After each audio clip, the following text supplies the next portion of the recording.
एक अवेकन्ड व्यक्ति का, जागृत व्यक्ति का इसीलिए कोई संघर्ष नहीं है, लेकिन जब संघर्ष नहीं है तब भी वो बदल देता है।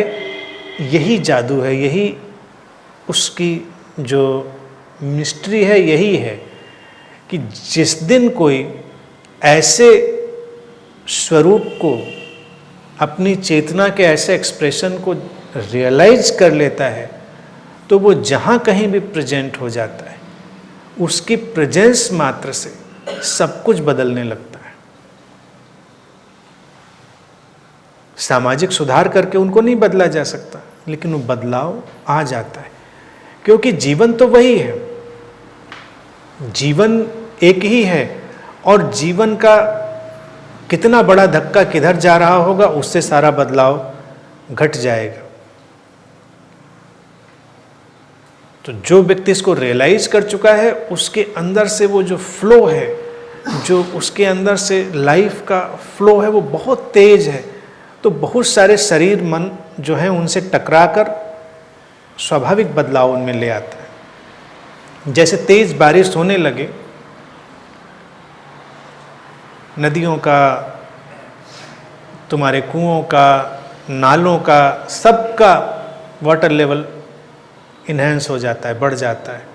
तुम्हारे ज़मीन का भी वाटर लेवल बढ़ जाता है, सब कुछ धुल जाता है, पुछ जाता है, क्योंकि उसका फ्लो बहुत तेज है।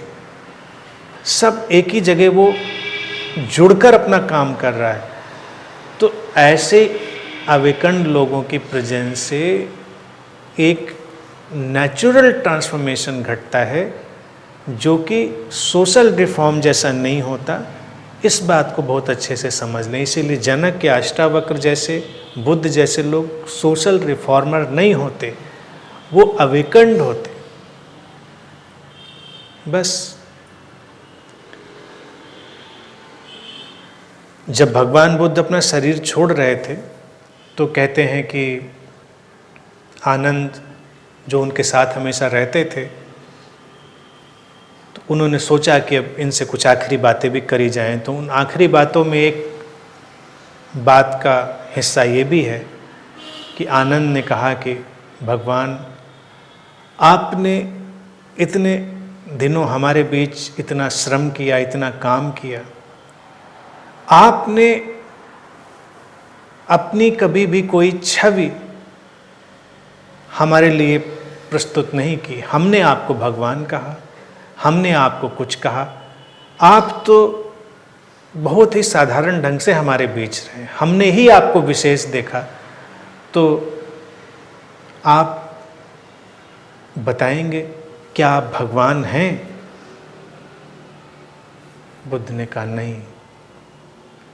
तो ने क्या आप अवतार हैं, जैसे हिंदुओं में अवतार होते हैं, क्या आप अवतार हैं? उन्होंने कहा नहीं, मैं अवतार नहीं हूँ। तो ने क्या आप उस परमात्मा का संदेश लाने वाले कोई संदेशवाहक है, मैसेंजर प्रॉफिट? मैसेंजर प्रॉफिट आज के शब्द हैं, आनंद ने संदेशवाहक ही कहा होगा। बुद्ध ने कहा नहीं। तो उन्होंने कहा क्या आप हमारे बीच के बहुत विशेष प्रतिभाशाली व्यक्ति हैं? बुद्ध ने कहा नहीं, मैं बिल्कुल वैसा ही हूँ जैसे तुम हो। उन्होंने कहा लेकिन फिर क्या है, आप हम जैसे तो लगते नहीं। तो बुद्ध का बस इतना ही उत्तर था, मैं बस जागा हुआ, आई एम सिंपली अवेकन्ड। और उनकी उपस्थिति ने तब भी बदला, आज भी बदल रहा है उस उपस्थिति का प्रभाव सबको। तो ऐसे ही जो जागा है यानी कि इस इटर्नल फ्लो ऑफ लाइफ के प्रति जो जागा और क्या जागेगा? जागने में कभी ये ना सोचना कि बड़ी कोई मिस्टिकल इवेंट घट जाती है जागने की, फिर तो किसी कान में मंजीरे बजेंगे, तो किसी के सिर पे देवदूत नाचेंगे, कहीं कुछ होगा। तमाम ऐसे उदाहरण, उनमें नहीं पड़े।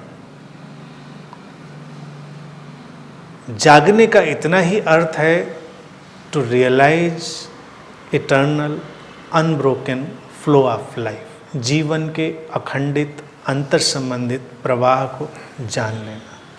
सब उससे परिवर्तित हो जाता है। तो जनक उसी ओर अपने ढंग से आज इशारा कर रहे हैं। ठीक है, आज के लिए